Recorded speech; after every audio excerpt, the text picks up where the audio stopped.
이보시오. 정신 차리시오. 이 산에는 산적도 있다는데 혹시 산적에게 당한 것인가? 저를 구해 주셨군요. 큰 은혜를 입었습니다. 그런 여인을 보며 도연이 물었습니다. 그런데 어쩌다 그런 꼴이 된 거요? 저도 잘 모르겠습니다. 눈을 떠보니 산속이었습니다. 그전 일은 기억이 나지 않습니다. 그렇게 검을 쥐면 힘이 빠집니다. 연화가 다가오더니 도현의 손을 가볍게 잡아 자세를 바로잡았습니다. 손에 힘을 너무 주지 마세요. 이렇게 쥐어야 합니다. 도현은 눈을 크게 떴습니다. 아니, 당신이 어떻게 이런 걸 아시오? 연하는 조용히 웃으며 말했습니다. 머리는 잊어버렸는데 몸은 잊지 않았나 봅니다. 떠돌이 병사가 산에서 구한 수상한 여인. 과연 이 여인의 정체는 무엇일까요? 늦가을의 깊은 산길, 허름한 옷을 입은 사내가 낙엽이 쌓인 길을 천천히 걸어 내려오고 있었습니다. 허리에는 녹슨 칼을 차고 어깨엔 작은 보따리 하나를 맨 사내는 잠시 멈춰서서 산 아래를 내려다보았습니다. 전쟁은 끝났다고 하지만 돌아갈 집 하나 없는 건 참 서글픈 일이군. 사내의 이름은 도현. 10년 가까이 전장을 떠돌던 병사였습니다. 하지만 전쟁이 끝나고 돌아온 고향에는 이미 사람이 거의 남아있지 않았습니다. 역병과 흉년이 겹치면서 사람들이 다른 고을로 떠나버린 것이었습니다. 도연은 한숨을 쉬며 다시 걸음을 옮겼습니다. 이 산만 넘으면 다른 고을이 나온다 했지? 도현이 중얼거리며 걸음을 옮기던 그때였습니다. 바람 사이로 희미한 피냄새와 함께 낮게 흐느끼는 신음소리가 들려왔습니다. 도현이 걸음을 멈췄습니다. 거기 누구요? 대답은 없었습니다. 하지만 잠시 뒤 신음소리가 다시 들려왔습니다. 도현은 급히 소리가 나는 쪽으로 덤불을 헤치고 들어갔습니다.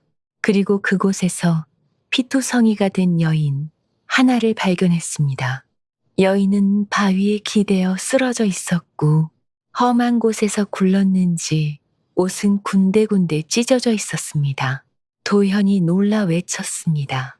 이보시오. 정신 차리시오.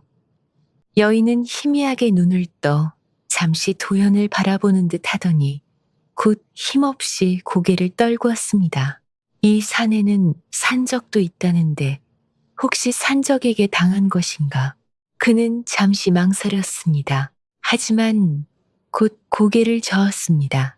이대로 두고 갈 순 없지. 도현은 여인을 조심스럽게 등에 업었습니다. 그리고 천천히 산길을 내려가기 시작했습니다.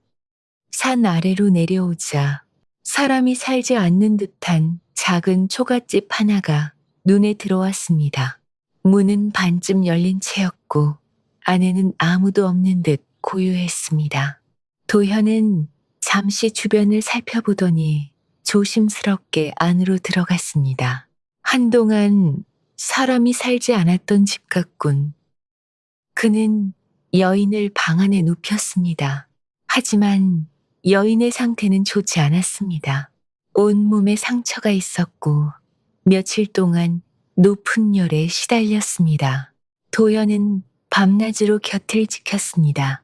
산에서 뜯어온 약초를 다려 먹이고 젖은 수건으로 이마에 열을 식혀주었습니다. 때로는 여인이 헛소리를 하며 몸을 떨기도 했습니다. 아버지, 도망쳐야 합니다. 거기로 가시면 안 돼요. 도연은 그 말을 들으며 여인을 가만히 바라보았습니다. 비록 옷은 여기저기 찢어지고 흙에 더럽혀져 있었지만 옷감 자체는 분명 값비싼 비단이었습니다. 여인의 손도 거칠지 않았습니다. 험한 일을 해본 사람의 손이 아니었지요. 도현이 중얼거렸습니다. 도대체 어떤 집안의 사람인 것인가. 그렇게 며칠이 지났습니다. 어느 날 아침 여인이 천천히 눈을 떴습니다. 도연이 물을 건네며 말했습니다. 정신이 드시오? 여인은 놀란 눈으로 주변을 둘러보았습니다. 낡은 초가집 천장과 곁에 앉아있는 낯선 사내가 보였습니다. 여인이 떨리는 목소리로 말했습니다. 제가 살아있습니까? 도연이 웃으며 고개를 끄덕였습니다. 운이 좋았소. 산에서 발견했으니 말이요. 여인은 잠시 아무 말도 하지 못했습니다.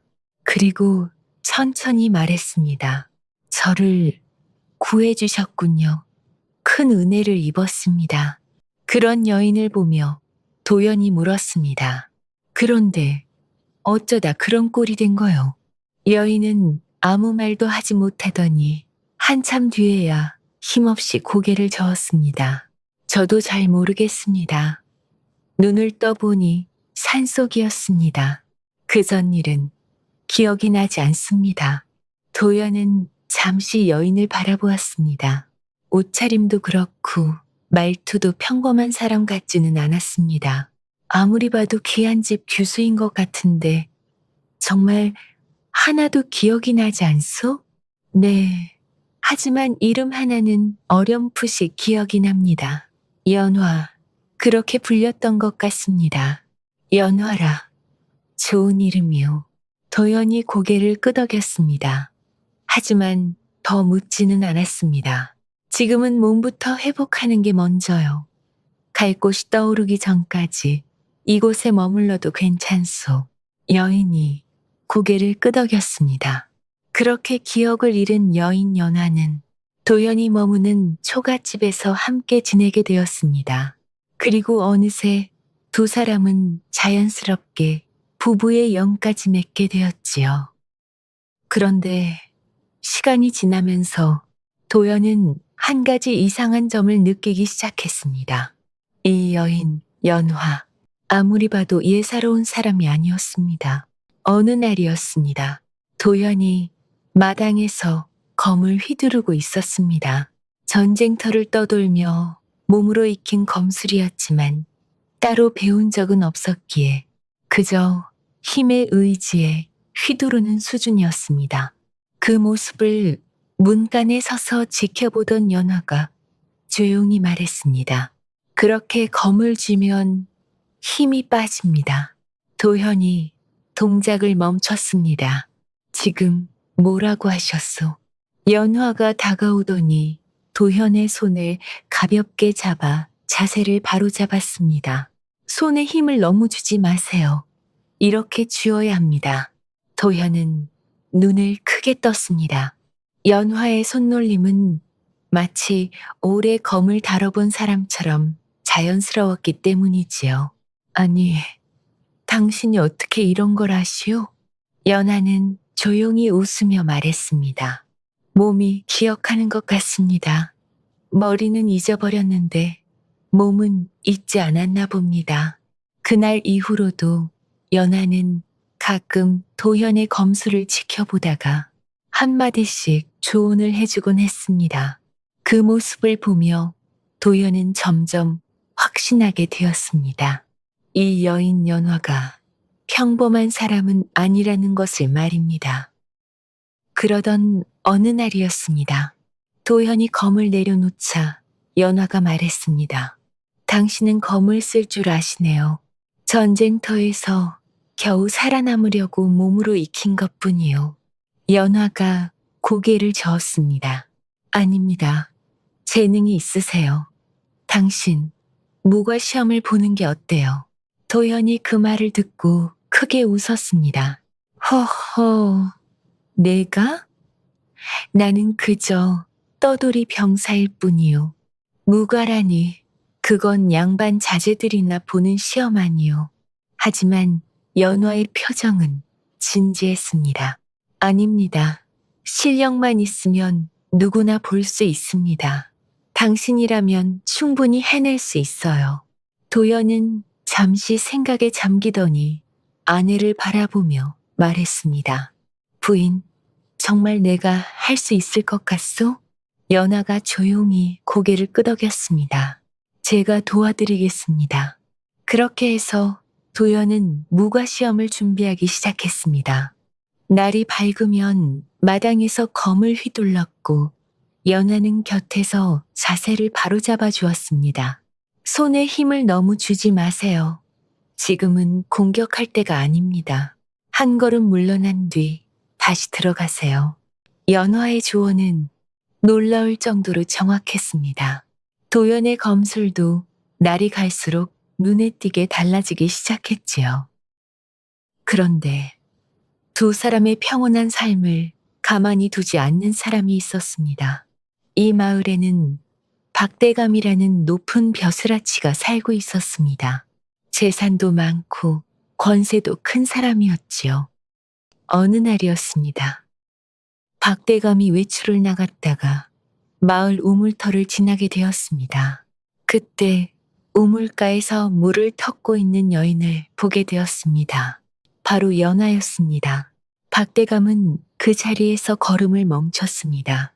그리고 눈을 떼지 못했습니다.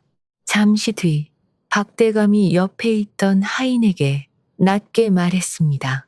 저 여인은 누구냐? 하인이 고개를 숙였습니다. 이 마을에 사는 도연이라는 사내의 아내라고 합니다.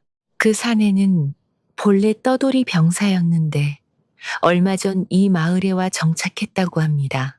재산도 없고 그저 산에 올라 나무를 해다 팔며 겨우 입에 풀칠하고 산다 합니다. 박대감의 입가에 탐욕스런 웃음이 번졌습니다. 그렇단 말이지. 그럼 이야기가 쉽겠군. 다음 날 도연이 장터에서 돌아오던 길에 박대감의 하인들이 길을 막아섰습니다. 도연이라는 자가 네가 맞느냐? 도연이 고개를 끄덕였습니다. 그렇소만 박대감께서 부르신다. 대감님이 저를요? 잠시 뒤 도연은 박대감이 앉아있는 사랑채 앞에 서게 되었습니다. 말없이 도현을 위아래로 훑어보던 대감이 입을 열었습니다. 네가 도현이냐?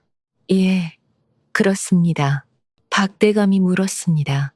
요즘 산에 올라 나무를 한다지? 예, 대감마님. 먹고 살기 힘들겠구나. 도연은 잠시 머뭇거리다 말했습니다. 그저 근근히 살고 있습니다. 박대감이 피식 웃었습니다. 그래 보이는구나. 잠시 침묵이 흘렀습니다. 그러다 박대감이 다시 말했습니다.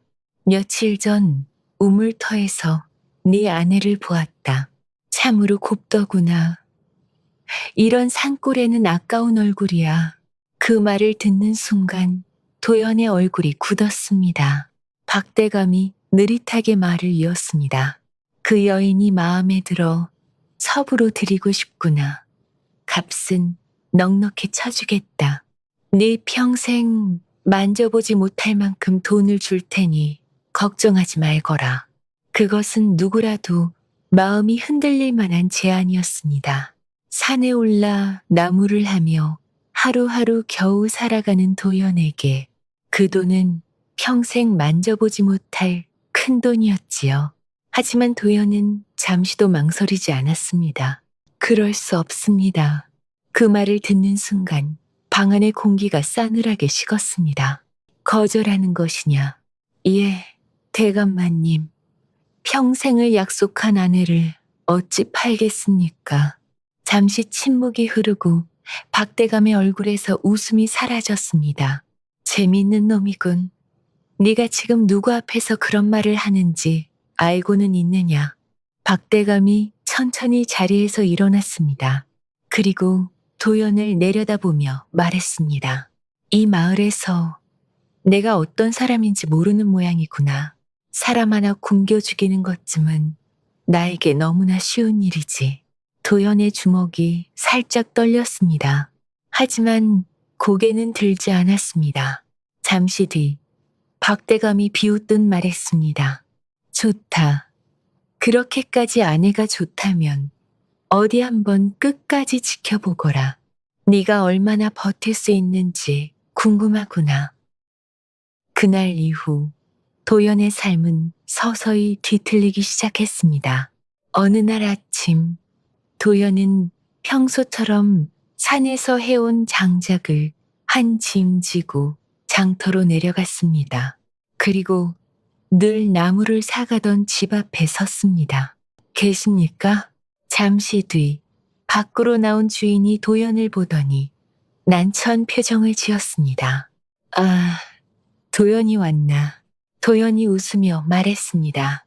예, 지난번에 나무를 하면 가져오라 하셔서 오늘 한 짐 가져왔습니다. 주인이 잠시 뒤를 힐끗 돌아보더니 목소리를 낮추었습니다. 오늘은 됐네. 도연이 고개를 갸웃했습니다. 예? 지난번에 분명 주인이 손사래를 쳤습니다. 아니야, 아니야. 오늘은 필요 없네. 그리고 급히 문을 닫아버렸습니다. 이상하군. 왜 저러시지? 그는 다른 집으로 갔습니다. 나무 필요하십니까? 하지만 그 집 사람도 고개를 저었습니다. 됐소. 또 다른 집에서도 마찬가지였습니다. 한동안 나무는 필요 없네. 다른 데 가보시오. 도현은 점점 이상한 기분이 들었습니다. 그러다 우연히 마을 사람들이 수군거리는 소리를 들었습니다. 쉿! 저 사람과 괜히 엮이지 마시게. 박대감 귀에 들어가면 경을 칠 것이야. 그 말을 듣는 순간 도연의 얼굴이 굳었습니다. 그제야 모든 것이 이해되었지요. 그날 저녁 고단한 하루를 마친 도현이 지친 몸을 이끌고 살인문을 들어섰을 때였습니다. 마당 한가운데 낯선 이가 우뚝 서 있었습니다. 바로 박대감댁 하인이었습니다. 하인은 품에서 거칠게 접힌 종이 한 장을 툭 내던지듯 내밀었습니다. 박대감 마님께 빌린 돈을 갚으라는 전원이다. 기한이 넘었으니 지체 말거라. 도현의 눈이 휘둥그레졌습니다. 대감께 빌린 돈이라니요. 이게 무슨 해괴한 소리요. 도연의 항변에 하인은 콧방귀를 꼈습니다. 이 종이에 적힌 함자와 수결을 보고도 딴소리냐? 그새 이자가 이리 불어났으니 어서 마련해 두거라. 도현이 다급하게 종이를 낚아채듯 받아들었습니다. 거기엔 제 이름과 손도장이 또렷했지요. 하나 터무니없이 불어난 이자는 도무지 이해할 수 없는 액수였습니다. 이자가 어찌 이토록 가혹하단 말이오.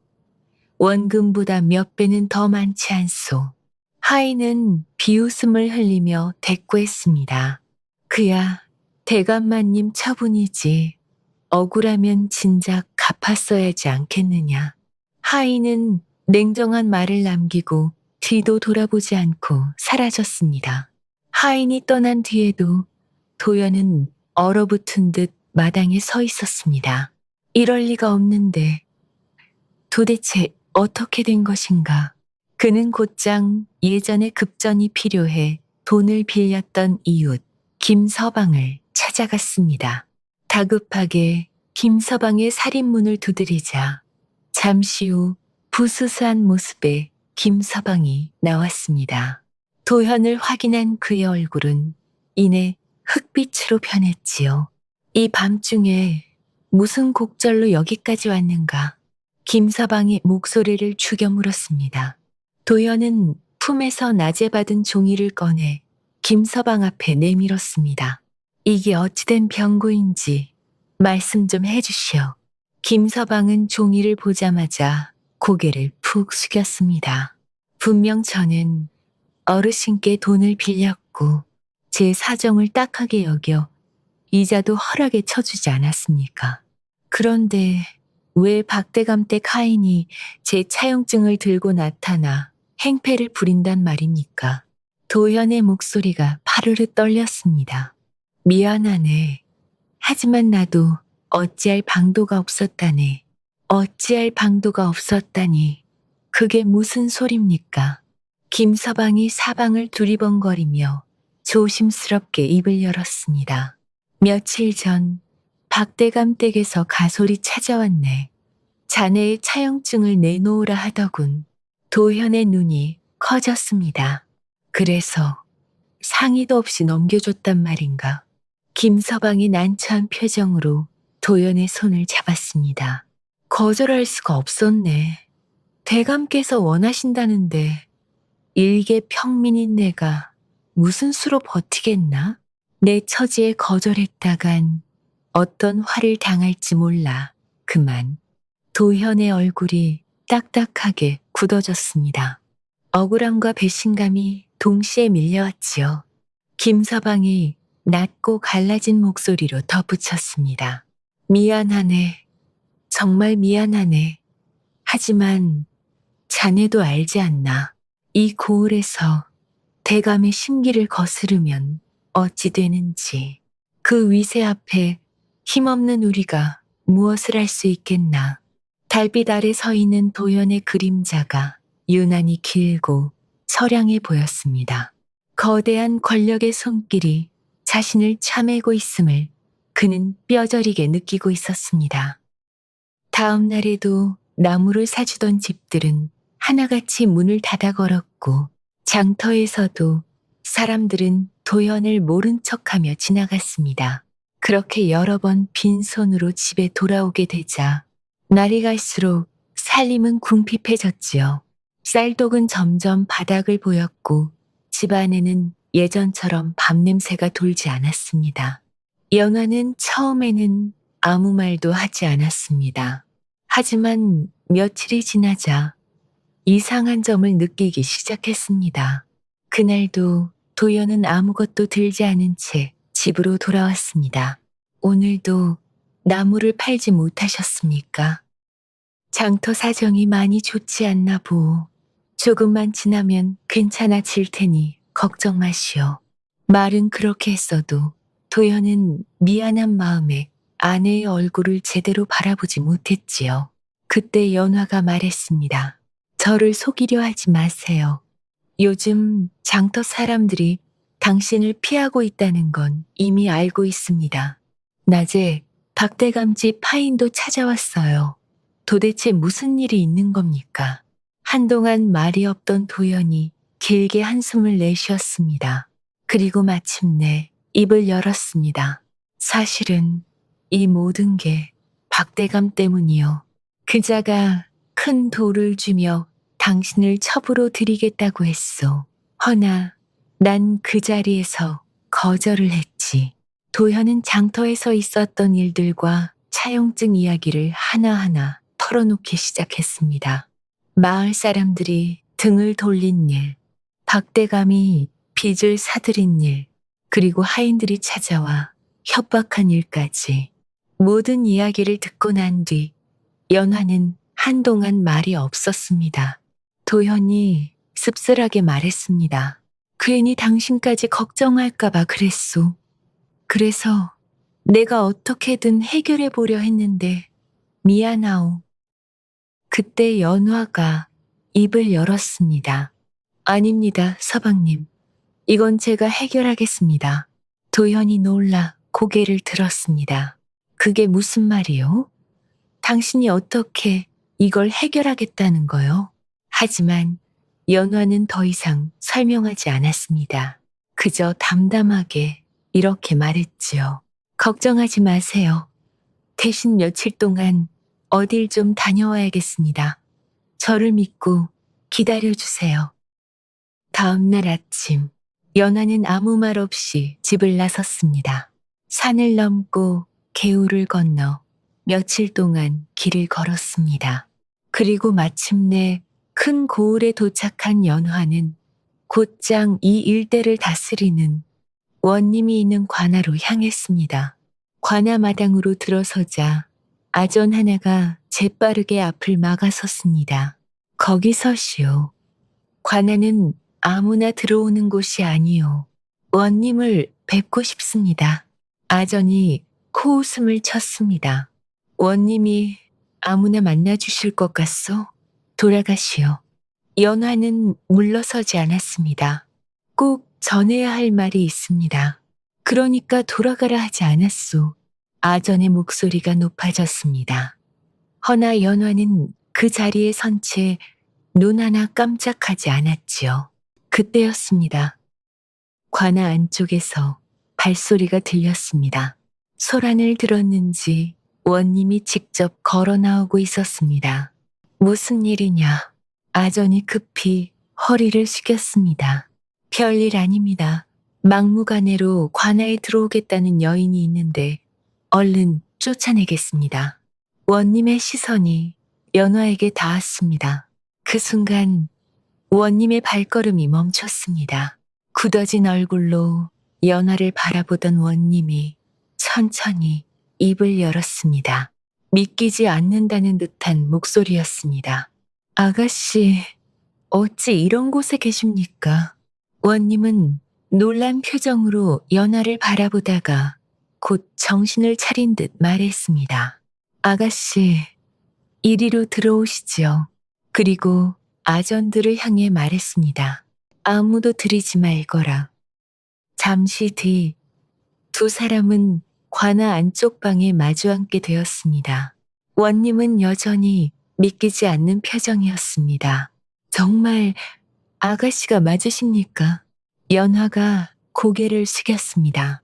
오랜만입니다. 원님이 깊게 한숨을 내쉬었습니다. 아가씨께서 갑자기 사라지셨다는 소식을 듣고 다들 얼마나 놀랐는지 모릅니다. 도대체 그동안 어디 계셨던 겁니까? 연화는 잠시 시선을 내렸습니다. 사실 연화는 기억을 잃은 적이 단 한순간도 없었습니다. 정신을 잃고 쓰러졌던 그날도, 낯선 사내의 손에 이끌려 간신히 눈을 떴던 그날도, 그녀는 자신이 누구인지, 그동안 무슨 일이 있었는지 모든 것을 똑똑히 기억하고 있었지요. 연화의 정체는 결코 범상한 여인이 아니었습니다. 그녀는 대대로 용맹하기로 이름난 무관 가문의 금지옥엽 외동딸이었으며 아버지는 수많은 전장을 누비며 국경을 지켰던 당대의 명장이셨습니다. 지금 이 고을의 원님 또한 젊은 시절 그 댁을 드나들며 아버지께 검수를 전수받았던 제자들 중 한 사람이었지요. 원님이 떨리는 목소리로 말했습니다. 스승님께서 역적으로 몰려 가문이 풍비박산 난 후 가솔들이 뿔뿔이 흩어졌다는 소식만 들었습니다. 저를 포함한 옛 제자들이 아가씨의 행방을 백방으로 수소문했으나 류연하기만 하여 이 세상 사람이 아닐 거라 체념하고 있었습니다. 그렇습니다. 누군가의 간악한 모함으로 인해 연화의 아버지는 하루아침에 대역 죄인이라는 누명을 뒤집어쓰게 된 것이었습니다. 관군들이 들이닥치고 집안은 순식간에 아수라장이 되었습니다. 아버지는 압송되었고 연화는 관군들의 칼날을 피해 도망쳐야만 했지요. 험한 숲을 헤매며 며칠 밤낮을 달아났으나 여인의 몸으로 기력이 다하는 것은 시간 문제였습니다. 결국 깊은 산속에서 연화는 정신을 잃고 쓰러졌고 죽음의 문턱에서 한 사내를 만나 목숨을 건지게 되었습니다. 그가 바로 지금의 남편 도현이었습니다. 남편이라 하셨습니까? 원님이 믿기지 않는 듯 물었습니다. 예, 그분은 아무것도 모른 채 그저 죽어가는 저를 살려주신 은인입니다. 연화가 담담하지만 분명한 목소리로 대답했습니다. 갈 곳 없는 처지에 그렇게 그이의 곁에 머물게 된 것이지요. 원님은 한동안 연화의 기구한 사연에 말을 잇지 못했습니다. 그러다 이내 조심스럽게 물었습니다. 그렇다면 아가씨께서 위험을 무릅쓰고 이곳까지 저를 찾아오신 연유는 무엇입니까? 며칠 뒤 도현은 박대감의 하인들에게 사지가 붙들린 채 마당으로 끌려왔습니다. 기한 내에 터무니없는 빚을 갚지 못했다는 구실이었지요. 박대감은 거만한 자세로 평상에 앉아 곰방대를 물고는 흙바닥에 처박힌 도연을 비웃듯 내려다보았습니다. 내 놈이 감히 내 제안을 거절하고도 모사할 줄 알았더냐. 미천한 떠돌이 병사놈이 내 자비로운 은혜를 발로 차다니 참으로 가소롭구나. 박대감은 천천히 몸을 기울이며 말했습니다. 내 마지막으로 자비를 베풀어 주마. 지금이라도 생각을 바꾸어 내 제안을 받아들이는 게 어떠냐. 그 곱디고 온 아내를 내어준다면 내 놈의 이 억지 빚은 물론이요. 평생 배불리 먹고 살 재물도 내어주마. 허나 도연의 얼굴엔 한치의 망설임도 없었습니다. 사람의 탈을 쓰고 짐승만도 못한 짓을 하며 얻는 재물이 대체 무슨 소용입니까? 내 아내는 평생을 약속한 정인입니다. 내가 죽더라도 내 아내의 신이만큼은 팔지 않을 것이요. 박대감은 그 말을 듣고 껄껄 웃었습니다. 그 알량한 자존심이 네 놈을 사지로 몰아넣는구나. 그나저나 요즘 아주 재미있는 소문을 들었는데 미천한 네가 무관 시험을 준비하고 있다지. 그 말에 주변 하인들도 키득거리며 웃었습니다. 그런 모습을 흡족하게 보던 박대감은 잔인한 눈으로 명령을 내렸습니다. 내가 친히 내 놈의 그 헛된 망상을 끝내주마. 여봐라, 저놈의 손 하나를 당장 잘라버려라. 하인 하나가 시퍼런 칼을 들고 도연에게 다가갔습니다. 도연의 얼굴이 창백해졌습니다. 아무리 빚이 있다 해도 사람의 손을 자르는 법이 어디 있습니까? 박대감이 비웃었습니다. 법? 이 마을에서는 내 말이 곧 법이다. 뭣들 하느냐? 어서 손을 잘라버리래도. 바로 그때였습니다. 모두 멈춰라. 저 간악한 자들을 한 놈도 빠짐없이 포박하라. 천둥 같은 호령과 함께 관아의 포졸들이 담장을 넘어 마당으로 들이닥쳤습니다. 박대감은 쏘스라치게 놀라 곰방대를 떨어뜨렸지요. 이게 무슨 해괴한 짓이냐. 감히 뉘 앞이라고. 허나 박대감의 외침은 이내 뒤따라 들어온 원님의 서슬퍼런 눈빛에 묻혀버렸습니다. 박대감, 네 죄를 네가 모르느냐. 힘없는 백성을 겁박하여 재물을 갈취하고 문서를 조작한 죄. 오늘 엄히 다스릴 것이다. 어안이 벙벙하여 넋을 놓고 있던 도연의 귀에 익숙하고도 그리운 목소리가 들려왔습니다. 서방님, 고개를 돌리니 며칠 전 집을 나섰던 연화가 원님의 뒤에서 나타나 도연에게 달려오고 있었습니다. 원님은 연화 앞에서 정중히 예를 갖춘 뒤 박대감과 그 하인들을 모조리 압송하라 명했지요. 소동이 가라앉고 집으로 돌아온 뒤 연화는 남편에게 그간 숨겨왔던 자신의 신분을 고백했습니다.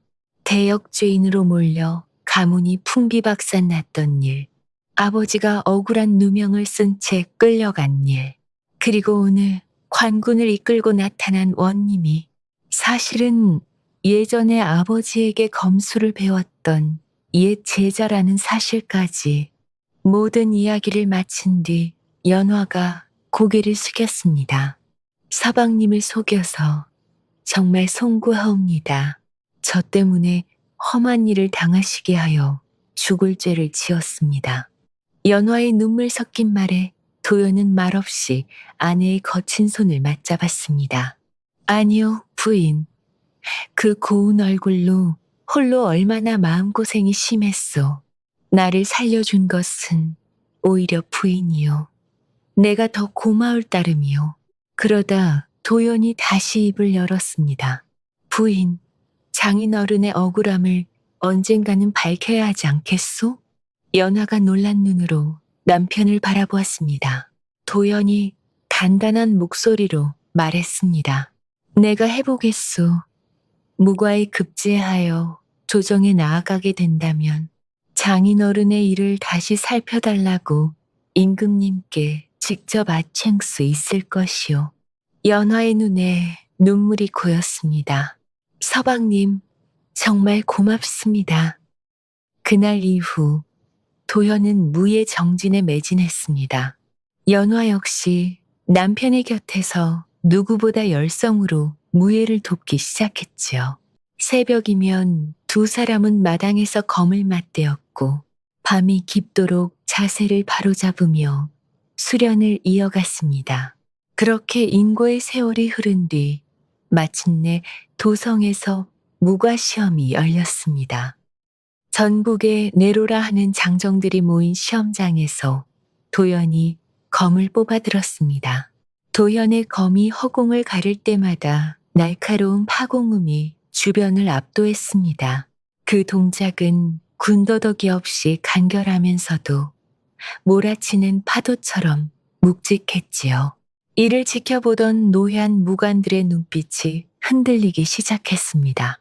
보게나 저 검식 어디서 본 적이 없나. 저토록 정교하면서도 거침없는 흐름은 몇 해 전 영모로 유배를 떠난 장군과 비슷하구려. 참관하고 있던 임금 역시 도연의 움직임을 하나하나 눈에 담으며 깊은 생각에 잠겼습니다. 기이하구나. 저 사내의 검 끝에 걸린 날카로운 기운이 내가 아는 이와 닮았구나. 모든 시험이 끝난 뒤 이윽고 장례를 울리는 관원의 우렁찬 목소리가 울려 퍼졌습니다. 금번 무과 장원 급제자 도현. 사람들의 함성과 함께 도현은 임금 앞에 나아가 엎드렸습니다. 임금은 인자하면서도 위험 있는 목소리로 물었습니다. 그대의 무예는 예사롭지 않구나. 도대체 누구에게 그 검법을 전수받았느냐? 도현은 머리를 조아리며 말했습니다. 전하, 신의 무예는 산속에서 만난 스승이자 지금의 제 아내에게 배운 것이옵니다. 임금이 눈을 크게 떴습니다. 아내라 하였느냐? 어찌 여인이 그런 뛰어난 무예를 익혔단 말이냐? 도연은 더욱 몸을 깊이 숙이며 말했습니다. 전하, 실은 청이 있습니다. 신의 아내는 수년 전 영모를 꾀했다는 죄로 몰린 장군의 딸이옵니다. 허나 전하, 그 장군은 역적이 아닙니다. 간신들의 모함으로 억울한 누명을 쓴 것이옵니다. 도연은 눈을 들어 임금을 바라보았습니다. 바라옵건대 전하, 그때의 일을 다시 살피시어 진실을 밝혀주시옵소서. 그 순간 궁안이 술렁이기 시작했습니다. 대신들이 서로를 바라보며 놀란 표정을 감추지 못했습니다. 임금 역시 잠시 아무 말도 하지 않은 채 도연을 내려다보고 있었습니다. 한참 뒤 임금이 천천히 입을 열었습니다. 그대의 말이 사실이라면 이는 나라의 큰 억울함이 될 것이다. 그리고 단호하게 명했습니다. 그 사건을 다시 조사하라. 이번엔 한치의 거짓도 없어야 할 것이다. 임금의 어명이 떨어지자 조정은 곧바로 움직이기 시작했습니다. 묻혀있던 기록들이 다시 열렸고 그날의 사건을 아는 이들이 하나둘 불려나왔습니다.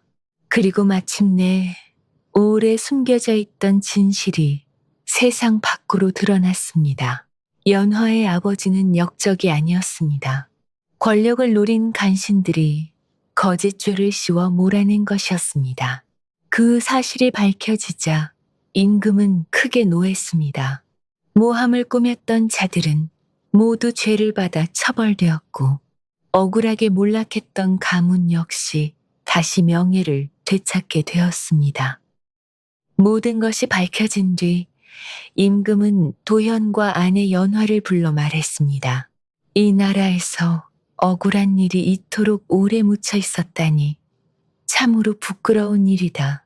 허나 그대들의 충성과 용기가 마침내 한 가문의 억울함을 밝혀주었구나. 임금은 흡족한 미소를 지으며 말을 이었습니다. 나라에는 바로 그대들과 같은 사람이 필요하다. 앞으로도 서로 의지하며 나라를 위해 힘을 보태도록 하라. 성은이 망극하옵니다.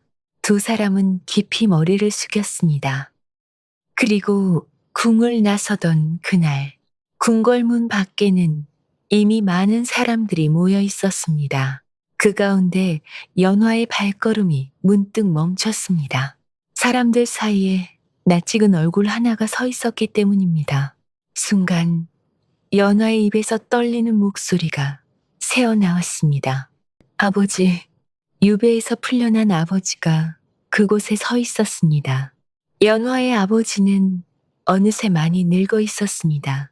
그러나 딸을 바라보는 눈빛만큼은 예전 그대로였습니다. 연화야.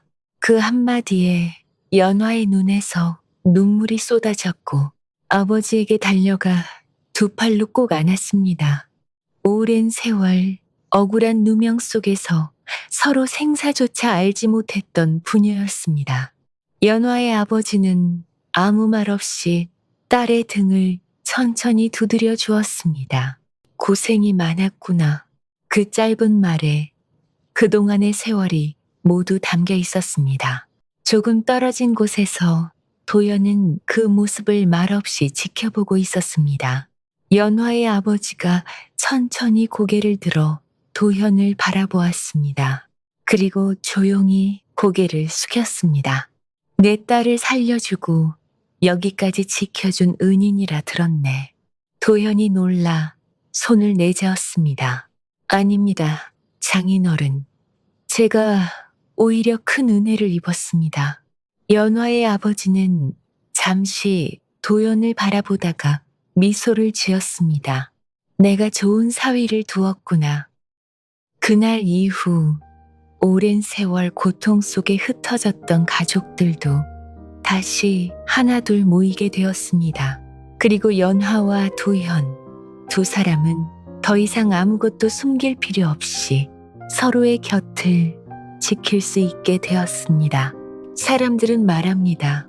억울함은 언젠가 반드시 밝혀지고 진심으로 맺어진 인연은 어떤 시련 속에서도 끝내 살아남는다고 말입니다. 그렇게 도연과 연화는 오래도록 행복하게 살았다고 전해집니다.